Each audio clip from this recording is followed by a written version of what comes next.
दोस्तों बात करने वाले हैं बीएसएफ की एक नई भर्ती के बारे में। बीएसएफ के द्वारा जो है एक नई भर्ती जो है निकाल दी गई है। इसमें अच्छे खासे पद भी आपको देखने को मिलेंगे, अलग अलग जो है क्वालिफिकेशन वाइज अलग अलग जो है वैकेंसी आपको देखने को मिलेगी और वेरियस पोस्ट आपके रहने वाले हैं। आइए हम बात कर लेते हैं इस भर्ती के बारे में, किस प्रकार की भर्ती निकल कर आ रही है, कौन लोग फॉर्म भर सकता है, एज क्या होनी चाहिए, सब चीज हम यहाँ पे जो है इस भर्ती के रिगार्डिंग आपको बताने वाले हैं। तो अभी फिलहाल जो इसका शॉर्ट नोटिस ही जारी हुआ है, आप यहाँ देख सकते हैं इसका जो शॉर्ट नोटिस है और इसी नोटिस में जो है आपको इस भर्ती के बारे में सारी जानकारी देखने को मिलेगी। कुछ ज्यादा पद नहीं है, लेकिन हाँ जितना है उतना सही एक तरह से देखा जाए तो, क्योंकि ये जो डिपार्टमेंट जिस डिपार्टमेंट से वैकेंसी निकल कर आ रही है उसमें इतने ही सब पद रहते हैं। बीएसएफ इंजीनियरिंग डिपार्टमेंट आप देख सकते हैं इसमें वैकेंसी है। इसके वजह से बीएसएफ एयर विंग एंड देख रहा ना, तो ये एयर विंग में वैकेंसी है और बीएसएफ इंजीनियरिंग डिपार्टमेंट वैकेंसी है। तो ये देख सकते हैं वैकेंसी आपकी जो है रहने वाली है। तो हमने जो है चीजों को हाईलाइट किया हुआ है, आपको मैं दिखाना चाहूंगा। देखिए इस प्रकार से मैंने हाईलाइट किया हुआ ताकि मैं आपको आसानी से जल्दी से समझा सकूं इस भर्ती के बारे में। कब से ऑनलाइन स्टार्ट होंगे इसके बारे में हम यहाँ पे चर्चा करेंगे। फिलहाल समझते हैं इस भर्ती के बारे में। देखिए ये जो है वैकेंसी ग्रुप सी, देखिए यहाँ पे आया हुआ है group C in BSF air wing में, एंड लिखा हुआ है group B and C post in BSF engineering setup में।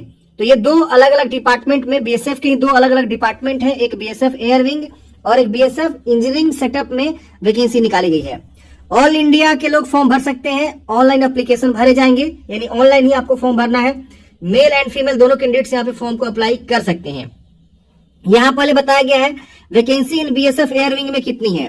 तो नंबर ऑफ पोस्ट की बात करें तो assistant aircraft mechanic, assistant sub inspector आपका पद रहेगा।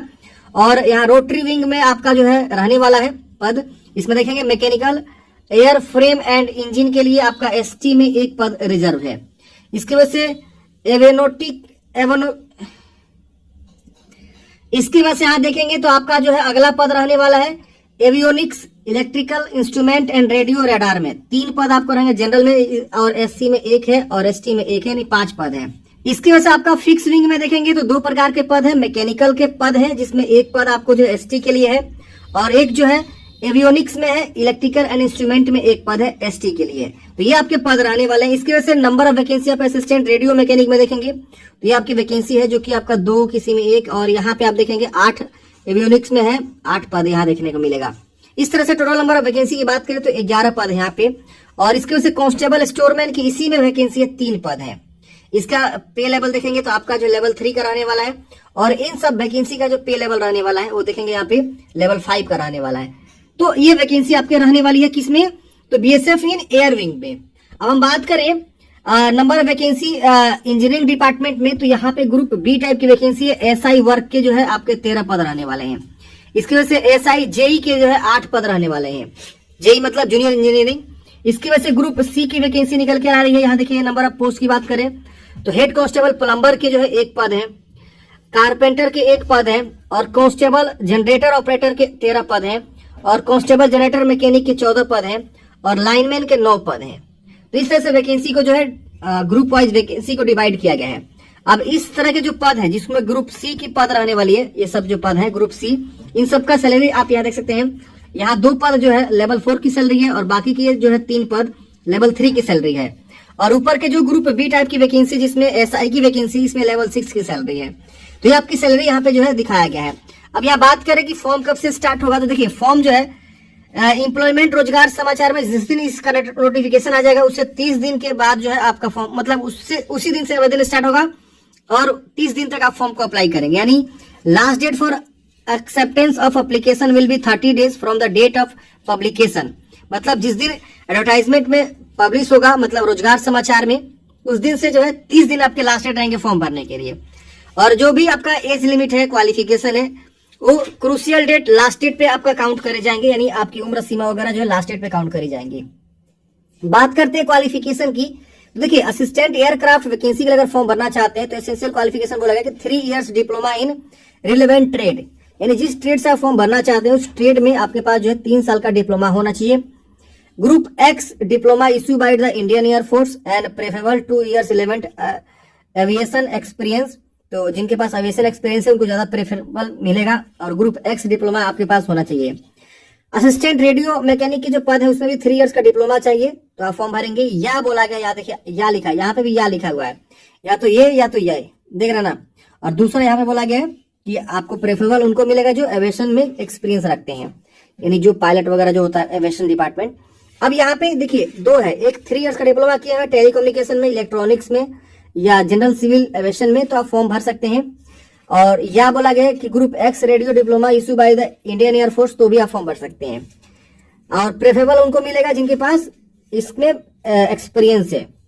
इसकी वजह से कांस्टेबल स्टोरमैन की बात करें तो मैट्रिकुलेशन पास होनी चाहिए, मतलब आप जो मैट्रिक पास हैं या इसकी इक्विवेलेंट है तो आप फॉर्म भर सकते हैं। और must have 2 year working experience in store या warehouse of any government या पब्लिक सेक्टर अंडरटेकिंग या ऑटोनोमस ऑर्गेनाइजेशन या एनी कंपनी या प्राइवेट फर्म या इंस्टीट्यूट, मतलब कहीं से भी आपके पास 2 साल का एक्सपीरियंस होना चाहिए, भले वो प्राइवेट हो या कोई इंस्टीट्यूट हो या कोई कंपनी हो या गवर्नमेंट सेक्टर हो, पब्लिक सेक्टर हो, तो आप फॉर्म भरेंगे। Working knowledge in computer, computer का भी नॉलेज यहाँ पे बोला गया कांस्टेबल स्टोरमैन में।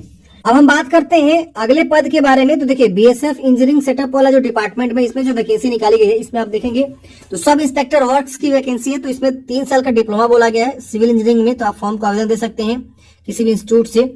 और यहाँ पे जूनियर इंजीनियरिंग या सब इंस्पेक्टर की जो वैकेंसी इलेक्ट्रिकल वाली में है, तो इसमें बोला गया कि 3 साल का डिप्लोमा, अगर 3 साल का डिप्लोमा कर रखे हुए हैं इलेक्ट्रिकल इंजीनियरिंग में, तो आप फॉर्म भर सकते हैं।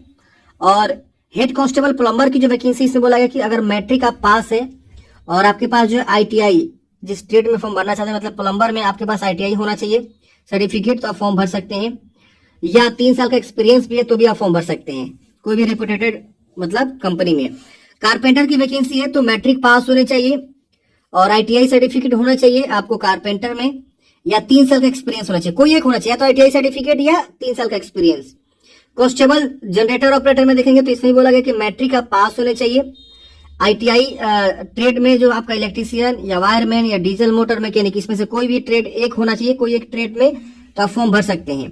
या जो है 3 साल का एक्सपीरियंस होना चाहिए तो फॉर्म भर सकते हैं। इसके वजह से कांस्टेबल जनरेटर मैकेनिक की वैकेंसी है, इसमें भी आपको बोला गया है कि मोटर मैकेनिक में या डीजल मैकेनिक में अगर आपने जो है आईटीआई कर रखा हुआ है तो फॉर्म भरेंगे। या जो है आपके पास एक्सपीरियंस 3 साल का होना चाहिए। एंड में बोला गया इसमें मतलब दोनों चाहिए, इसमें एक्सपीरियंस और साथ साथ आपको जो है मैट्रिक प्लस आईटीआई भी चाहिए।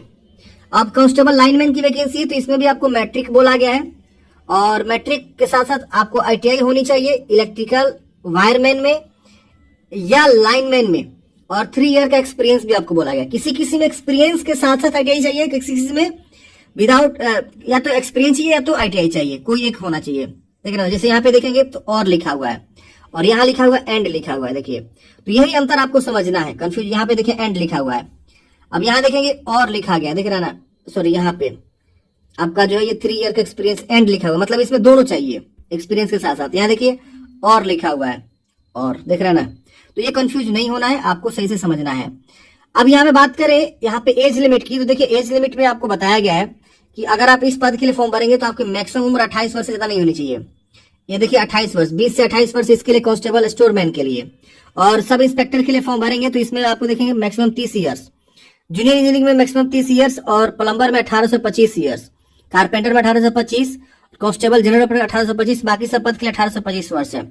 अब जो आपका एज काउंट करे जाएंगे वो आपका जो लास्ट डेट पे जो आपका एज होगा वही आपका काउंट करे जाएंगे। तभी जो ऑनलाइन का डेट नहीं आया है, इन्होंने बोला हुआ है कि जिस दिन रोजगार समाचार में जो फ्राइडे को जारी होता है उस दिन जारी हो जाएगा, उस दिन से हम आवेदन स्टार्ट कर देंगे। तो जैसे आवेदन स्टार्ट होगा हम प्रॉपर एक वीडियो बना देंगे कैसे आपको फॉर्म को भरना है। आशा करता हूँ फ्रेंड्स आपको जानकारी समझ में आया होगा, और जैसे नोटिफिकेशन आएगा रोजगार समाचार में हम उस दिन भी आपको जानकारी दे देंगे, क्योंकि उसमें आपको जो है एज लिमिट के बारे में बताएंगे, साथ साथ इसके बाद से हम आपको बताएंगे हाइट क्या चाहिए फॉर्म भरने के लिए, और रनिंग कितना होगा, और सिलेक्शन प्रोसेस क्या होने वाला। ये जो है 4 चीज हम आपको जो है नेक्स्ट वीडियो में कवर करने वाले, जैसे इसका फुल नोटिफिकेशन आएगा। आशा करता हूँ फ्रेंड्स आपको जानकारी समझ में आया होगा। मिलता है किसी नेक्स्ट वीडियो में। जय हिंद, आपका दिन शुभ हो।